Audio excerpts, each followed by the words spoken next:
ደህና አደራችሁ። ዛሬ አርክጂአይኤስ እንዴት እንደሚሰራ ላሳያችሁ እሞክራለሁ። አንደኛ ያው ፕሮግራሙ ከተጫነ በኋላ መጀመሪያ ስታርት ላይ ክሊክ እናደርጋለን። ከዛ በኋላ በብዙ አይነት መንገድ መክፈት ይቻላል። ግን ሰርች ቦታ ላይ አርክ ብለን ከጻፍን አርክ ማፕ ይመጣል። ወይ በዚህ ጋር ወይ እዚህ መተን ከሁለት አንዱ ክሊክ እናደርጋለን። አርክጂአይኤሱ ይከፈታል። እንግዲህ በሚከፈትበት ሰዓት ዘግየት ይላል። ይሄ ዘግየት ማለቱ የአርክጂአይኤስ ሶፍትዌር ባህሪ ነው።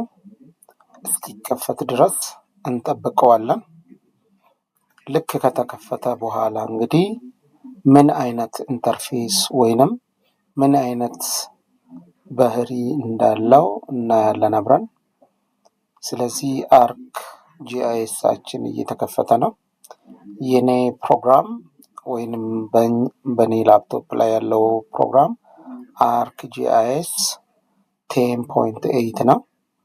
አርክጂአይኤስ 10.3 ሊሆን ይችላል፣ 10.5 ሊሆን ይችላል፣ ወይ 10.7 ሊሆን ይችላል።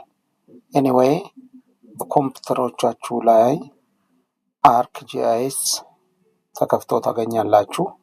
በፊት ሰርታችሁበት ከሆነ እንደዚህ አይነት ኢንተርፌስ ይመጣል። ካልሆነ ግን ይሄኛውን ካንስል የሚለውን ወይንም ደግሞ እችኛዋን ነክተን ከሁለት እችኛዋን ክሎዝ ነች ወይንም በካንስል እናጠፋለን። ስለዚህ የመጀመሪያ ስራችን የሆነው የት እንሄዳለን ብዬ ነው። አከፋፈቱ ስታርት ጋር እንሄዳለን። ከዛ ሰርች ቦታ ላይ አርክ እንላለን። ከዛችን ክሊክ እናደርግና እንከፍታለን። ሲከፈትልን እንግዲህ ብዙ አይነት ኢንተርፌስ ሊኖር ይችላል። ግን ይሄንን ኢንተርፌሱን እናገኛለን። ስለዚህ አርክጂአይኤሳችን ተከፍቷል ብለን እናለን ማለት ነው። ስለዚህ የመጀመሪያ ስራ የሚሆነው ከአርክጂአይኤስ ከተከፈተ ዊንዶው ከተከፈተ በኋላ ምን አይነት ፊቸሮችን ኢንክሉድ አድርጓል የሚለውን ነው። የመጀመሪያው የምናየው እንግዲህ እንደምታዩት እዚህ ጋር ምን ይላል? አንታይትልድ አርክ ማፕ ይላል። እቺ አንታይትልድ አርክ ማፕ የምንላት እቺ ምንድነች? እቺ ታይትል ባር ተብላ ትጠራለች። በዚህ ታይትል ባር እኛ ነገሩን በኋላ ላይ ሴቭ በምንልበት ሰዓት እቺ አንታይትልድ የምትለዋ ቦታ እኛ ሴቭ በምንላት ስም ስለሚቀየር ነው ታይትል ባር የሆነው። ሌላው በዚህ ከቀኝ በኩል ደግሞ 3 የተለያዩ ምልክቶች አሉ። እነዚህ ምልክቶች ሪሳይዚንግ በተንስ ይባላሉ። እቺ ኤክስ ክሎዝ ትባላለች። እኛ ፖይንተራችንን እዛ ጋር በምንወስድበት ሰዓት ፖይንት በምናደርግበት ሰዓት ክሎዝ የሚለው ይመጣል። የሚቀጥለው ደግሞ ሪስቶር ዳውን ትላለች። ሪስቶር ዳውን ያለበት ምክንያት በጣም ተለጥጧል። ወደ ታች ቀነስ ማድረግ እንዳለብን ነው የሚያሳየን። አሁን ደግሞ ያቺ 3ቱ ምልክቶች የመሀልኛዋ ሌላ አይነት መታለች። አሁን ደግሞ ምን ትላለች? ማክሲማይዝ ሰፋ እንድል አድርገኝ ለማለት ነው። ስለዚህ ክሊክ እናደርጋለን። ሌላው ደግሞ ማይነስ የምትመስለው ምልክት አለች። እሷ ደግሞ ሚኒማይዝ ትላለች። ክሎዝን ስንነካ ሙሉ በሙሉ መዝጋት ነው። ሪስቶር ወይንም የመሀልኛው ደግሞ ወደ ላይ መለጠጥ ወይንም ሽሪንክ ማድረግን ሲሆን እቺ ማይነሷ ምልክት ደግሞ ሚኒማይዝ ነች። አሁን እሷ ላይ ክሊክ ሳደርግ ምንድነው የሆነው? አልተዘጋም፣ ግን ምን ሆኗል? ተጠቅልሎ እዚህ ጋር ቁጭ ብሏል። እንግዲህ ታስክ ባሩ ላይ ማለት ነው የተቀመጠው እዚህ ጋር ነው። ስለዚህ እዚህ ጋር መጣና እዚህ ወደዚህ ሊሆን ይችላል። ግን እቺ ምልክት ያው የአርክጂኤሷን ከያዝን እናውቃለን። እሱ ላይ ሄደን ክሊክ ስናደርግ እንደገና ይከፈታል። እንግዲህ እነዚህ ሪሳይዚንግ ነው፣ መጠኑን ለመቀያየር የምንጠቀምባቸው ቦታዎች ናቸው ማለት ነው። ስለዚህ አሁን ይሄ ምን ይባላል ብያለው? ታይትል ባር፣ ሪሳይዚንግ በተኖችን አይተናል። ሌላው ደግሞ ፋይል፣ ኢዲት፣ ቪው ምናምን እያለ እስከ ሄልፕ ድረስ የሚሉት እነዚህ ነገሮች ደግሞ ሜኑ ባር ይባላሉ። ሜኑ ባር፣ እነዚህ ደግሞ ቱል ባርስ ይባላሉ።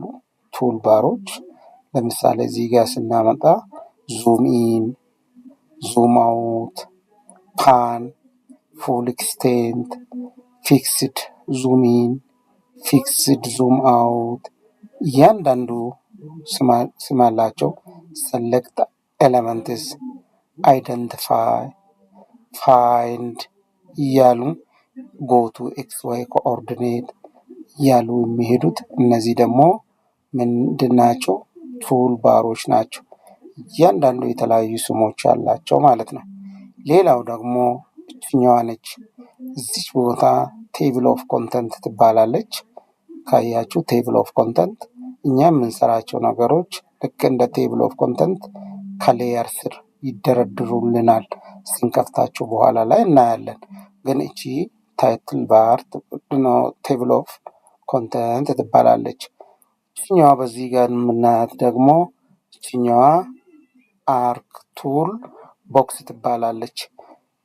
እዚሽ መሀል ላይ የምናየው ቦታ ደግሞ ይሄ ቪው ኤሪያ ወይም ወርኪንግ ኤሪያ፣ እኛም የምንሰራቸው ነገሮች በሙሉ እዚህ ላይ ነው የሚታዩን ማለት ነው። ስለዚህ እነዚህ ነገሮች ማወቅ አለብን። እነዚህ ነገሮች እንድታውቁት የፈለግኩት ምክንያቱም እያንዳንዱን ስራዎች ስንሰራ በአብዛኛው እነዚህ ነገሮችን ስለምናያቸው ነው። እንግዲህ በሚቀጥለው ደረጃ ይሄ ቴብል ኦፍ ኮንተንት ከዚህ ላይ ማጥፋት መመለስ እንችላለን። እችኛዋን ኤክስ ስንነካ ክሎዝ ይሆናል፣ ቴብል ኦፍ ኮንተንቱ ጠፋ። ልክ እንደዛው አርክ ቱል ቦክስንም ከዚሁ ማጥፋት እንችላለን። እነዚህ የጠፉትን ሁለቱንም በጣም ጠቃሚዎች ናቸው። ስለዚህ መመለስም እንችላለን። ለመመለስ እዚች ላይ እነዚህ ቱል ቦክሶቹን ቱል ባር የሚባሉትን ቱሎች የተለያዩ ቱሎችን የያዙ ኒው፣ ኦፔን፣ ሴቭ፣ ፕሪንት፣ እዚሽ ጋር የምታዩት አድ ዳታ የሚሉትን ነገሮች ወደዚህ ስንመጣ እዚህ ጋር ምን አለ? ቴብል ኦፍ ኮንተንት። እንግዲህ ቴብል ኦፍ ኮንተንት ምን ይመስላል የሚለውን ማየት አለባችሁ። የመጀመሪያው ስናይ ምንድነው? ኢዲተሮች ናቸው። ከዛ ቴብል ኦፍ ኮንተንት አለ። ከዛ ቀጥሎ አርክ ካታሎግ አለ። እኛው ቀይ ያለችባት ደግሞ አር ቱል ቦክስ ነች ማለት ነው። ስለዚህ ቴብል ኦፍ ኮንተንትን አድ ለማድረግ እዚህ ጋር እመጣለሁ። ከዛ በኋላ ክሊክ ሳረግ እዚህ ጋር ይመጣል። እንግዲህ ይዤ ድራግ ማድረግ እችላለሁ። ድራግ ማለት እንግዲህ የማውዙን ሌፍት በተን እዛ ላይ እንወስድና እንይዛለን። ቦታው እዚህ ጋር ከመጣ አሬንጅ ማድረግ እንችላለን ማለት ነው። ሌላው እችኛው አርክ ቱል ቦክስ፣ እሷንም ክሊክ አደርጋለሁ። ክሊክ በማድረግበት ሰዓት ይመጣል። ይዤ ማንቀሳቀስ እችላለሁ ማለት ነው። ስለዚህ በዚህ አይነት እነዚህን ማኔጅ ማድረግ እችላለሁ ማለት ነው። ስለዚህ በዚች አጭር ቪዲዮ ሁላችሁም ደጋግማችሁ እንዴት መክፈት መዝጋት እንደሚቻል፣ ከተከፈቱ በኋላ ምን ኢንተርፌሱ ላይ ምን አይነት በጣም ወሳኝ የሆኑ ምን እንዳሉ ምን ማወቅ እንዳለብን ማወቅ መቻል አለባችሁ። እንግዲህ በአጠቃላይ አርክ ማፕ ከተከፈተ በኋላ እነዚህ ወሳኝ ኢንተርፌሶችን እንዳላቸው ደግሞ ማወቅ አለብን።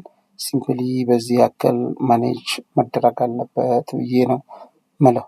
ስለዚህ ይሄንን በደንብ ልታውቁ ይገባል። ስላዳመጣችሁኝ አመሰግናለሁ። እቺን ነገር እንግዲህ ፕራክቲስ አድርጉ።